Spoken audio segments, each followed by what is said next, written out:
Hello guys, आज हमारे सावन का 6th डे है, यानी कि छठा दिन है। तो अब करेंगे हम शिव पुराण दूसरा अध्याय। पहला तो हमने कल कर दिया था। रुद्र संहिता द्वितीय खंड, ऋषि गुणों की वार्ता।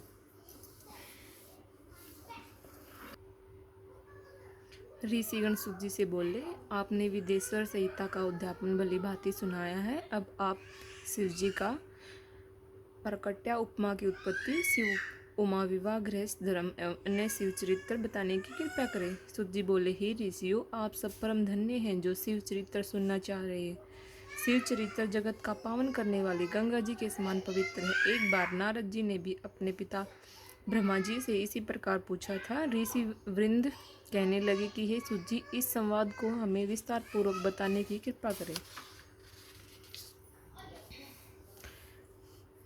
नारद जी का विजय। सूत जी ब्राह्मणों से बोले, एक बार नारद जी हिमालय की एक गुफा में बैठकर मौन धारण कर तप कर रहे थे। उनके तप से इंद्र के मन में भय उत्पन्न हो गया कि कहीं नारद मेरे राज्य पर अपना अधिकार न कर ले। इंद्र ने कामदेव को बुलाकर समझाया कि तुम मेरे मित्र हो, तुम्हारे सारे ही मेरा शासन चल रहा है। तुम बड़े बड़े ऋषि मुनियों का गर्व चूर चूर कर देते हो। हिमालय की गुफा में नारद शिव जी की उपासना कर रहे हैं, कहीं ऐसा न हो कि वह शिव जी से मेरा राज्य ने मांग ले। अतः तुम वहां जाकर सुंदरबाग का निर्माण कर प्रवीणा अप्सराओं के कामवर्धक नृत्य द्वारा उनकी तपस्या भंग करो। कामदेव ने हिमालय की घाटी में पहुंचकर अप्सराओं के कामवर्धक नृत्य कराया, परंतु वे नारद जी की तपस्या को भंग करने में असमर्थ रही, क्योंकि कामदेव को भस्म करने वाला शिव जी का यही स्थान था।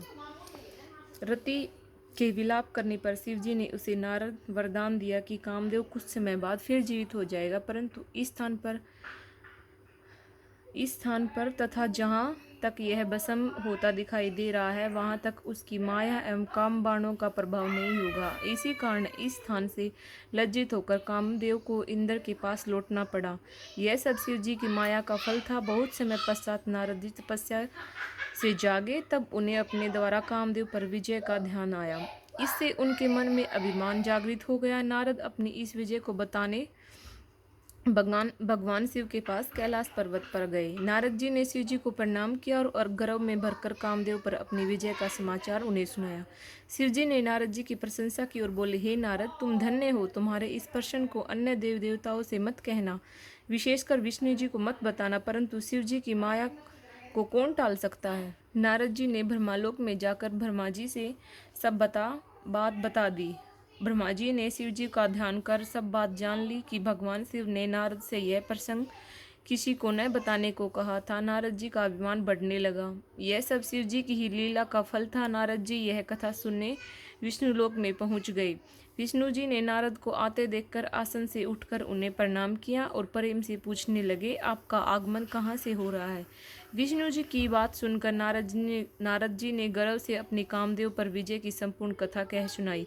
विष्णु जी ने नारद जी से कहा, हे मुनि, काम तो भक्तिहीन व्यक्तियों को सताता है। आप तो ब्रह्मचारी, तपस्वी और ज्ञानी एवं वैरागी हो, आपको यह विकारी काम कैसे सता सकता है। विष्णु जी की यह बात सुनकर नारद जी गर्व से भरकर बोले, यह सब आपकी कृपा है। कामदेव की क्या औकात है जो मेरा कुछ बिगाड़ सके। इतना कहकर नारद जी विष्णु लोक को चले गए।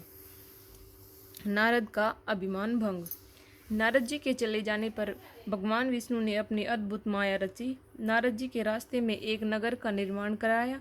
उसके राजा का नाम शीलनिधि था। उसकी एक सुंदर गुणशील पुत्री थी। उस दिन उस कन्या का स्वयंवर हो रहा था। उसमें अनेक प्रदेशों के राजा व राजकुमार आए हुए थे। नारद जी नगर की शोभा को देखकर मोहित हो गए। नारद जी भी उस सभा में पहुंचे। राजा ने उठकर उनका स्वागत किया, उनकी पूजा की। राजा ने अपनी कन्या को बुलाकर उनके चरणों में उपस्थित किया। राजा ने नारद जी से पूछा, हे महाराज, आप तो त्रिकालज्ञ ज्योतिषी हैं, इसका कैसा वर मिलेगा। नारद जी उसके सौंदर्य को देखकर उस पर मोहित होकर बोले, हे राजन, तुम्हारी कन्या तो साक्षात भगवती लक्ष्मी स्वरूपा है। इसको त्रिलोकी का स्वामी शिव जी के समान वीर यशस्वी पति प्राप्त होगा।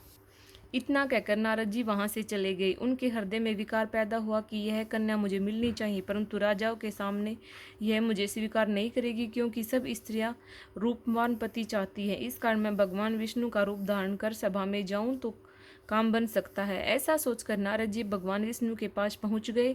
उन्होंने भगवान विष्णु को नमस्कार करके शील निधि की कन्या के बारे में बताया। मैं उसे पाने की इच्छा से आपके पास आया हूँ, आप मुझे अपना रूप प्रदान करने की कृपा करें। भगवान विष्णु ने कहा, हे नारद, आप वहां पहुंचे, मैं तुम्हारा हित करूंगा। वहां पहुंचने पर भगवान विष्णु ने नारद को अपना रूप न देकर उन्हें वानर का मुख प्रदान किया। हरि वानर भी कहते हैं। इस तरह भगवान ने यहाँ भक्त का हित भी किया तथा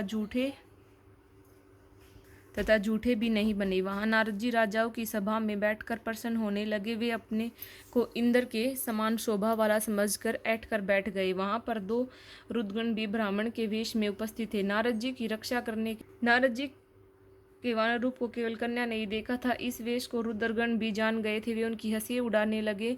जब कन्या स्वर्ण की जयमाला लेकर स्वयंवर में उपस्थित हुई तो नारद को देखकर क्रोधित हो गई। उसने नारद जी की तरफ मुंह उठाकर भी नहीं देखा। वहां राजा के वेश में विष्णु जी भी उपस्थित थे, जो कन्या को विवाह करके ले गए। रुद्रगणों ने नारद जी से कहा, आप दर्पण में जाकर अपना चेहरा देखो, जो वानर का सा बना हुआ है। जब नारद जी ने अपना मुख दर्पण में देखा तो क्रोध में भरकर उन्होंने रुद्रगणों को श्राप दे डाला कि तुमने मेरी हंसी उड़ाई है, अतः दोनों राक्षस बन जाओ। रुद्रगण चुपचाप श्राप को ग्रहण करके शिवलोक को चले गए। नारद जी शिव जी की माया को न समझकर क्रोध में भरकर जब जल में अपनी परछाई देखकर विष्णु जी के पास गए और क्रोध में भरकर बोले, तुम दुष्ट, कपटी और मलिन मन वाले हो। तुम दूसरों को सुखी होता नहीं दे सकते। तुम पूरे मायावी हो, तभी तो तुमने मोहिनी रूप रखकर दैत्य को अमृत पिलाया और कलश छीन लिया। तुमने मुझे स्त्री क्लेश से दुखित किया है, स्वयं कपटपूर्वक राजा का रूप धारण कर लिया है। तुम मनुष्य रूप में राजा बनकर स्त्री क्लेश से दुखी हो गए। तुमने मेरा वानर का मुख किया है, अतः वानर ही तुम्हारी सहायता करेंगे। विष्णु भगवान ने शिव जी की कृपा से यह श्राप स्वीकार कर लिया। जब शिव जी की माया का पर्दा हटा तो विष्णु भगवान के साथ जो कन्या थी वह अदृश्य हो गई। नारद एवं विष्णु अपनी असली रूप में परिणित हो गए। अब नारद को ज्ञान हुआ तो वे पश्चाताप करने लगे और भगवान विष्णु के चरणों में गिरकर क्षमा मांगने लगे। भगवान विष्णु ने नारद जी को उठाकर प्रेम पूर्वक हृदय से लगा लिया और बोले, हे नारद, तुम चिंता न करो। तुम्हें अभिमान ने घेर लिया था, तुमने शिव जी की आज्ञा का पालन नहीं किया था, उसी का यह फल है। यह शिव जी की इच्छा का फल है। अब तुम शिव जी के 100 नामों का प्रेम सहित जाप करो, इससे तुम्हारे सभी पाप समस्त हो जाएंगे। जय हो शिव शंकर भगवान की जय हो।